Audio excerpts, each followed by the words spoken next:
In this video, I'm going to show you how you can remove daily screen time limit on Roblox. If you find this video helpful, I'll kindly request that you support me by liking the video and also by subscribing to this channel. Alright, to do this, you need to go ahead and log into your Roblox account or your Roblox app on your smartphone to set this. For my case, I'm on my phone, so I'll go ahead and this is my home page. Once you're logged in, now go ahead and tap on more here.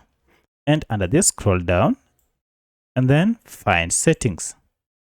Under settings, look for privacy and content restrictions. And under it, you should see screen time. So if I tap on this, you can see my account has a screen time daily limit of 2 hours 30 minutes, which means I cannot use or I cannot play games on this app for over 2 hours and 30 minutes in a single day. To remove this limit is quite simple. Just tap on this arrow here and then go ahead and tap on the time and choose the time you wish. But for our case, we want to remove any limit. So choose the first option, no limit, and go ahead and save the changes. And the changes have been saved successfully.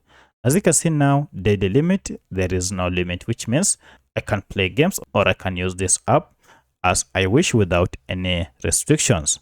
So that's how you can remove daily screen time limit on your Roblox app. If you have any other question, kindly let me know in the comment section. Otherwise, thanks for watching and let's meet in the next video.